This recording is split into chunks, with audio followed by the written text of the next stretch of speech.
Même échec en étant dans Tokusa. Essayer des dessins des formes beaucoup plus grandes, mélangeant, rendant liquéfiant, si l'on peut dire, liquidifiant la couleur. Au fond, je m'approche d'une certaine manière de l'aquarelle que je fais depuis des années et des années. Si ce n'est que ça a une odeur différente.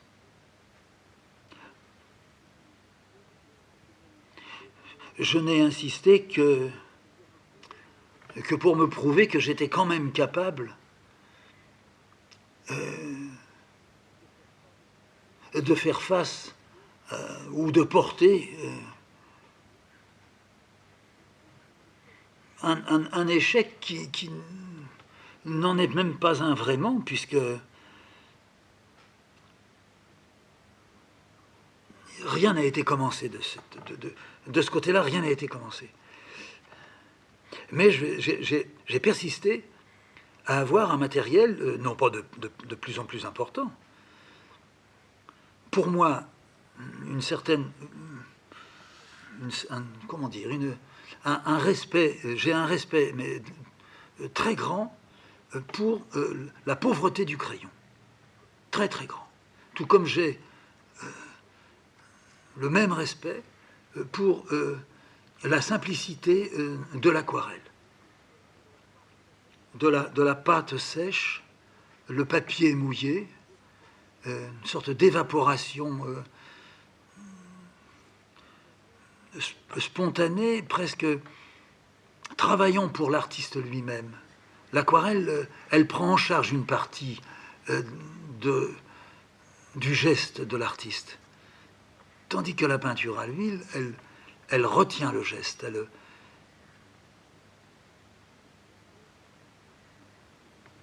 elle ne s'impose que dans la mesure où l'artiste veut. Le crayon et l'aquarelle conservent devant l'artiste des propriétés qui leur sont propres. Alors j'ai donc continué à acheter épisodiquement, dans des moments où effectivement les choses ne tournent pas rond. Je suis en panne de dessin, non pas je suis en panne, je vais donc essayer ça, mais je suis sûr que si je suis momentanément arrêté dans mon dessin, c'est parce que j'ai besoin, enfin, et que le moment est venu, d'aller vers une toile, des pinceaux, des tubes et toutes les petites fioles. J'ai maintenant, ça y est, ça a été long, ça a demandé 30 ans, après c'est 40 ans, mais bon, en arrivant à la chatte, ça n'a pas loupé. J'ai même acheté un chevalet, ce qui est, à mes yeux, l'achat le plus honteux que je pouvais faire, parce que il n'était pas possible que je mette une toile sur un chevalet ou un carton sur un chevalet. Même pas possible que je mette une toile ou un carton sur une table. Si ça n'a pas été, ça ne peut pas être. Mais j'avais acheté mon matériel. 2 belles boîtes de peinture. Comme si j'allais aller à l'extérieur. C'est évident que ce n'était pas le cas. Beaucoup du blanc de zinc. La matière tellement vantée, oui. Moi qui étais tellement sensible à la transparence de l'aquarelle, voilà que maintenant, je me trouvais avec des kilos de tubes, mais des kilos. Et puis des pinceaux, c'était plus par botte, mais c'était par dizaines, centaines. J'avais ça là, sur la cheminée. Mon matériel étalé, près de la grande table, le chevalet était là. J'avais 30 ans de dessin derrière moi. Je décidais de... C'était pas l'ultime fois, c'était vraiment maintenant la première fois. La chatte, c'était ça. Ça avait mené ici. Ah, j'avais le besoin, disons, dès le commencement, d'établir une sorte de soudure matérielle et moi. De laisser aller le dessin où il voulait dans la pièce d'à côté, mais surtout que ma main se sente comme totalement en possession d'un moyen que j'ignore encore, mais qu'elle va me faire découvrir.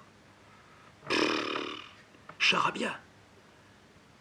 Cécile était venue. Oh, ça sent la térébenthine, qu'est-ce que ça sent bon. Oh, quel joli coin tu t'es préparé. Je me retourne et je lui dis, Cécile, je ne veux pas te dire que c'est du décor, mais c'est pas sérieux ce que j'ai préparé. Je suis pas un peintre comme ça. Pourtant, j'aime la peinture. Mais je suis en train de me foutre dedans encore une fois. Tu crois? J'en suis sûr, Cécile.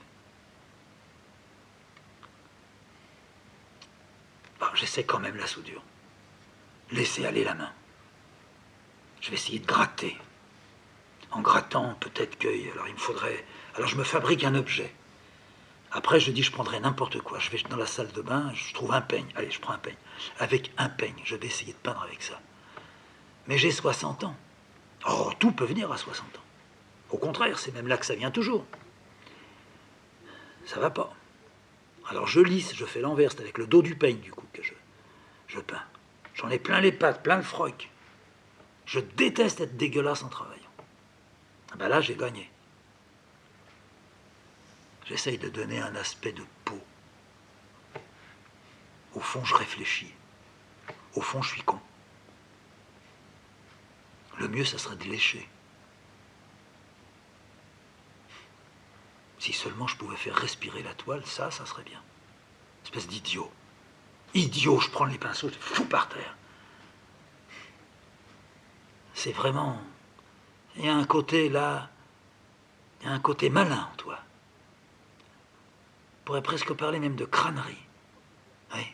Tu joues le professeur qui veut se faire passer pour poète. Il parle avec la bouche un peu fermée, comme ça. Oh. Moi, la poésie, vous savez, t'es un peu là-dedans que tu vas tomber. Non pas que la peinture, ça soit ça. Non, mais tu n'es pas peintre. T'es autre chose. T'as jamais été pareil, alors tu vas quand même pas t'amuser à ressembler à... Un jour, peut-être que ça va t'arriver, tu vas écraser quelque chose et puis ça va surgir. Mais pas comme ça.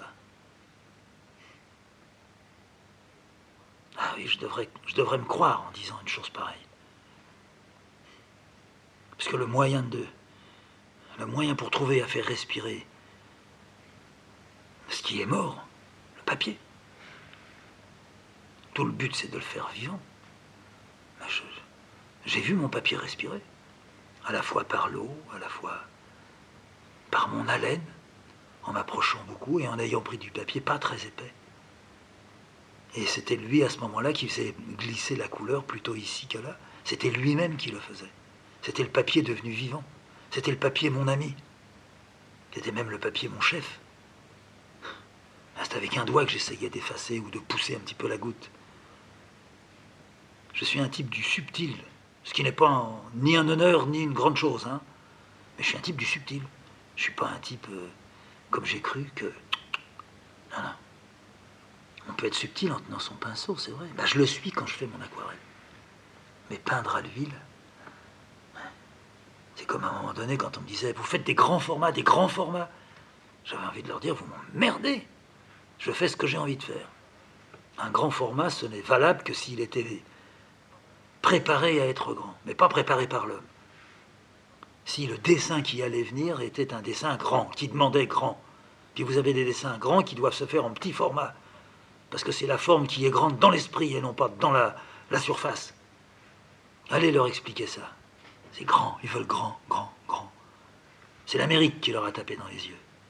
Quand c'est grand, c'est plus sérieux. Ce qu'ils oublient de dire, c'est que quand c'est grand, ils essayent de le vendre plus cher. C'est la seule chose qui les intéresse. Mais il arrive qu'un grand dessin vienne. Et ça se sent.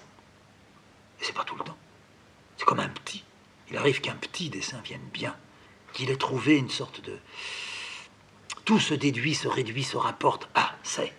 Ah oui. La forme petite dedans, elle n'est pas petite d'ailleurs. Mais la forme petite dedans, elle était faite pour être faite petite. Et pour montrer toute sa grandeur. Ouais. Bah, faut pas essayer de faire ça grand. Faut même pas essayer. On n'essaye pas quand on fait. On fait. Il y a le doigt là qui appuie sur le dessus de la tête. Ouais. Et toujours là le doigt. Alors j'ai évidemment royalement raté.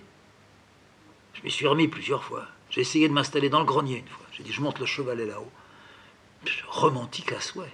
Stupide aussi à souhait.